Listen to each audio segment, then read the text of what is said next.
3 lines, 2 seconds. That's all it takes an Amish farmer to tell a sweet watermelon from a dud.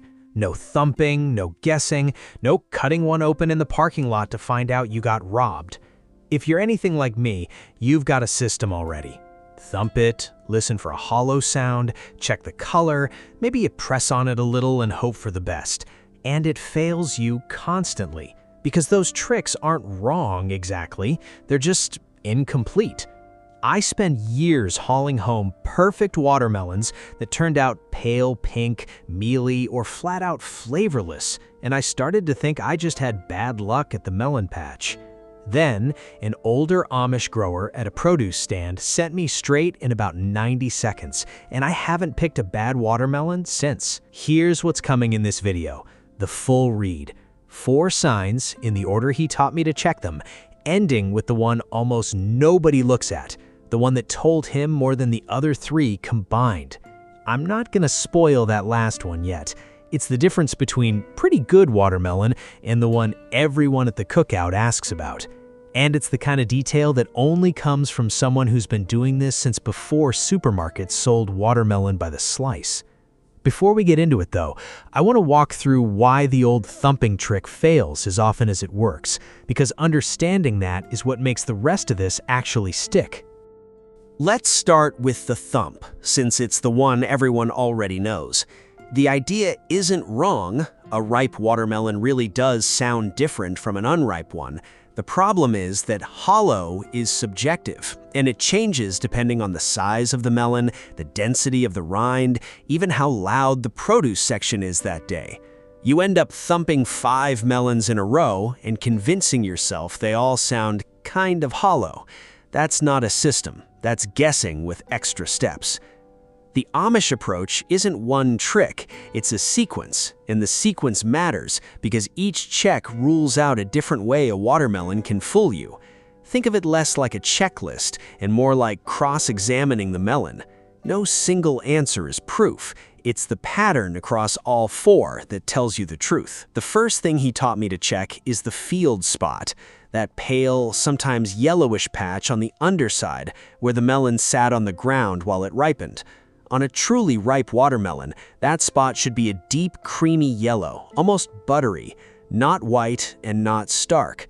A white field spot means it was picked too early. The melon was pulled off the vine before the sugars had time to develop, and no amount of counter-ripening at home will fix that, because watermelons don't continue ripening once cut from the vine the way a banana or avocado does.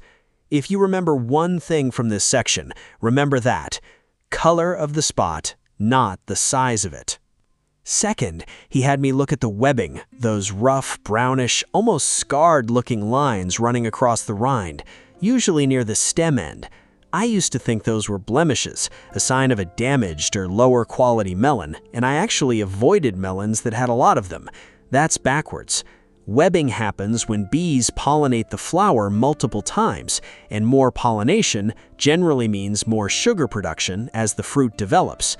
A melon with heavy, rough webbing has usually had a more successful pollination season than one with smooth, clean skin. It's one of those details that looks like a flaw and is actually a badge of honor. The third check is the stripes, specifically the contrast between the dark green and light green bands running down the rind.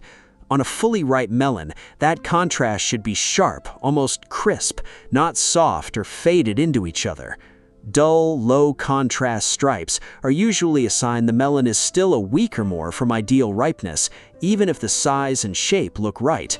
This one's fast. You can check it from 3 feet away before you even pick the melon up, but people skip it because it feels too simple to be useful. It isn't. I'll be straight with you. None of these 3 on their own guarantee a perfect melon. I've been fooled by a gorgeous field spot on a melon with weak stripe contrast, and it turned out just okay. Sweet, but not great. That's exactly why the sequence matters more than any single sign, and it's exactly why the last one, the one I haven't told you yet, carries so much weight. It's the tiebreaker. Before the tiebreaker, there's one more physical check worth doing, with your hands, not just your eyes. Weight. Pick the melon up, and if you've got a second one nearby that's roughly the same size, pick that one up too. A ripe watermelon should feel noticeably heavier than its size suggests, because watermelon is roughly 92% water, and a fully ripened one has packed in more of that dense, sugar-rich water than an underripe one. If a melon feels light and almost hollow in your hands relative to its size, that's your body picking up on something your eyes can't see. This is the check most people skip entirely, mostly because it requires comparing two melons side by side, and a lot of us just grab the first decent-looking one and go. Now, common mistakes. The biggest one I see, and the one I made for years, is relying on size as a proxy for ripeness. Bigger doesn't mean sweeter. A watermelon size is determined mostly by growing conditions and variety, while sweetness is determined by how long it stayed on the vine, soaking up sugar. You can absolutely have a smaller melon that's sweeter than a giant one sitting next to it. If you're shopping by size alone, you're optimizing for the wrong thing. The second mistake is tapping instead of thumping, a light fingertip tap versus a firm, flat palm slap. A tap barely moves enough air through the melon to produce a meaningful sound difference. You want a solid thump with your palm, almost like knocking on a door, not a delicate little poke. And the third mistake, which trips up even people who know all four checks, is doing them out of order or rushing the last one. It's tempting to glance at the field spot, feel satisfied, and grab the melon before finishing the sequence. But the checks build on each other, and the final one, the tiebreaker, only means something once you've already run through the first three, because it's less about the melon in isolation and more about what it tells you in combination with everything else you've just seen. One more zone and season note. If you're shopping in early season, say late May through mid-June in most of the US, expect the stripe contrast and field spot color to be slightly less pronounced even on genuinely ripe melons, because early season fruit sometimes gets picked a touch sooner to beat weather risk. Farmers markets in warmer growing zones, zone 8 and up, tend to have truer late-season signs earlier in the year than grocery store melons trucked in from elsewhere, so adjust your expectations depending on where your melon is actually coming from, not just the calendar date. Here's the tiebreaker. The tendril, that little curly, pigtail-looking vine right where the stem meets the melon. Everything else on this list, the field spot, the webbing, the stripes, even the weight, tells you about the fruit. The tendril tells you about the vine, and the vine doesn't lie. When that tendril is green and springy, the plant is still actively feeding that melon sugar and water. Pick it then, and you've pulled it too soon, no matter how good the other signs look. But when that tendril has dried out completely, gone brown, crispy, curled in on itself, that's the plant itself signaling it's done. It stopped sending resources to that fruit because there's nothing left to send. That's not a guess, and it's not folklore dressed up as science. It's just how the plant works. A fully brown, dry tendril is the single most reliable sign on this whole list because it's the only one that comes straight from the vine instead of from reading the rind. The old farmer told me that's the sign he checks last on purpose because a brown tendril on a melon with a creamy field spot, rough webbing, sharp stripe contrast, and good heft isn't probably ripe. It's ripe. Full stop.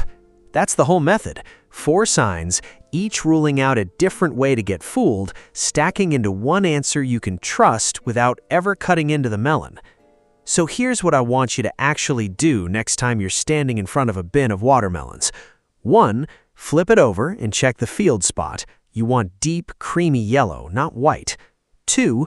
Run your hand across the rind and look for rough, heavy webbing. More is better, not worse. 3. Check the stripe contrast from a few feet away, sharp and crisp, not faded. 4. Pick it up and compare the weight against a similar-sized melon nearby. And 5. Find the tendril at the stem and only trust it when it's fully brown and dry. Do those 5 things in order, and you'll never haul home a disappointing watermelon again. If this saved you from a bad pick this summer, you know what to do. Subscribe, and I'll see you in the next one.